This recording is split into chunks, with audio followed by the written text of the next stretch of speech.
You've had a couple of people leave your firm and take clients with them. That's 100% true. I don't know that there's a way around that necessarily. I do think that there is a way to mitigate. How do we get more referral partners to tee us up quality leads? One of the things that I've learned in business is it's so much easier to leverage somebody else's audience than to try to build your audience from scratch.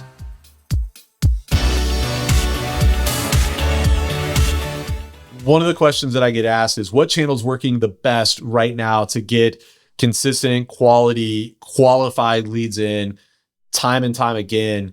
And I think it's a split between speaking opportunities and referral partners. Referral partners continues to be the winner. I'm privileged to have access to hundreds and hundreds of fractional CFO firm owners around the world. And like time and time again, it's how do we get more referral partners to tee us up quality leads? One of the things that I've learned in business is it's so much easier to leverage somebody else's audience than to try to build your audience from scratch. It's going to take so much more time if you're trying to build your own audience, and that's your only way of doing business development.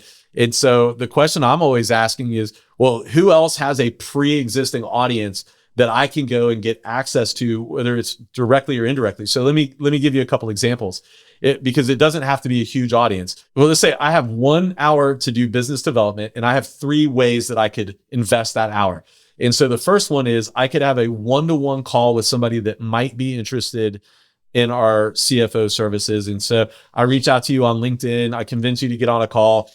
I don't even know if you need CFO services or not, but I'm doing a one-to-one reach out to you to try to get you to become a fractional CFO client. So that's opportunity 1. Opportunity 2 is I could spend that hour talking to a commercial lender that has a portfolio of 200 clients that may or may not need services. So I invest that hour telling that commercial lender about my firm and what we do and how I can make his life easier and get his deal flows going through faster, or open up more opportunities to save him time and effort and to make him more successful. So that's choice number 2. And choice number 3 is I could get on stage for an hour in front of 500 people and talk about cash flow forecasting or financial metrics or whatever. I would always pick the speaking opportunity is number 1. I would speak the opportunity to speak to the banker is opportunity number 2. And then the one-to-one call is opportunity number 3, because I'm just amplifying the number of people that can hear my message and how I can serve them and help them is so much higher at option 3. So I'd encourage people, like, if you have a finite amount of time, ask yourself, how can I take that same hour or day or whatever and get in front of as many people as possible and work, kind of in reverse order. Like, I want to talk to the most people and take it down. Now, the only caveat I would give to that is you want to speak to qualified and interested people first. So now take that same scenario and say, well, if there's somebody that has said, hey, I need a fractional CFO, and now it's a sales call, I will take that hour every time over speaking to 500 people, right? So if you've got a hot lead that's qualified, it was somebody that referred you, I'm going to go do that all day long, because like that's just somebody asking me to take their money. So you've got to balance, if you've got an audience of 500 people that are unlikely to need your services, or you could do a webinar with 5 high 7-figure business owners that are committed to growing their businesses, I'm probably going to pick that over the speaking engagement. So there's a little bit of nuance to it, but those are the 2 factors that I would weigh into kind of deciding where I want to spend my time. Yeah, no, that's great. And I think that for so many people, it can feel like, well, the first place I'm going to go is just try to go find my client. And it's in reverse from what you have recommended here. So I think that's such a good word for, our industry. Every fractional CFO needs 3 things to be successful. You're going to need a sound financial strategy for your clients. You're going to need clients that are willing to listen and do the work, but you're also going to need accurate and timely books. But if you're anything like me, you don't want your firm handling bookkeeping. You want to stay focused on high ticket advisory services. And that's why my firm uses Decimal.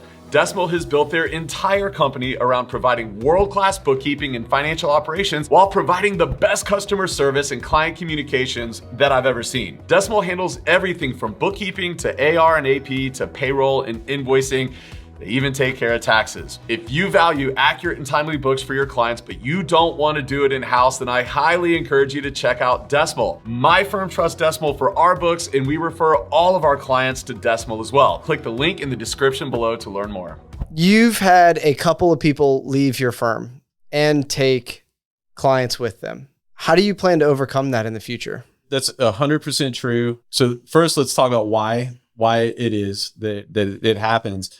And then what are we going to do about it? I believe that if you are serving your clients well as a fractional CFO, you develop a very trust-based relationship with them. For whatever reason, when a fractional CFO decides that they want to go and work somewhere else, which is an inevitability a lot of times, the client relationship is with the CFO and not with the firm. I don't know that there's a way around that necessarily. I do think that there is a way to mitigate the aftermath of that if it does happen. So one of the things that I have done a poor job of historically is I've always done the business development. I've always done the sales calls. We're working to make that not as true.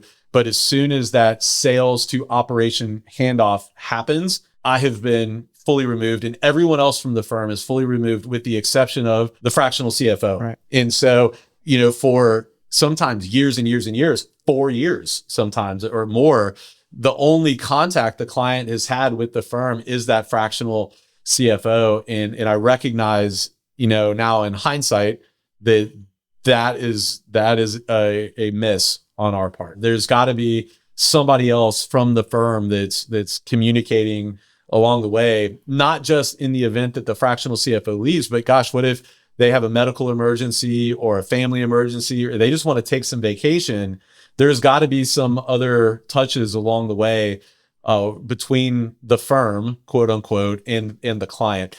And so we've built in several different things, including starting at onboarding, where it's a two-person approach to onboarding, to having somebody from leadership and management, however you want to call it, that's doing like periodic check-ins with the client and, hey, how are things going? And maybe just being a part of a couple of the CFO calls to offer some additional perspective or ideas, just so there's some other touch points beyond the CFO. A lot of people have said, hey, why don't you put legal things in place? My opinion, I reserve the right to change my opinion on this one day, but right now I'm like, at the end of the day, am I really going to sue the fractional CFO that left for whatever reason for taking a client? Or am I going to go to a client and say, you're not allowed to leave, you've got to stick with us? All I think that does is it creates a negative energy. It's a negative return on time investment for doing that.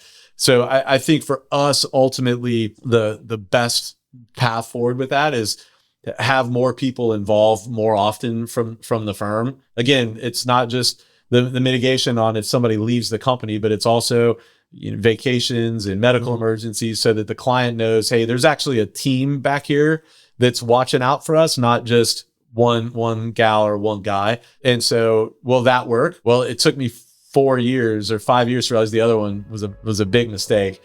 So time will tell on how it works, but to be determined.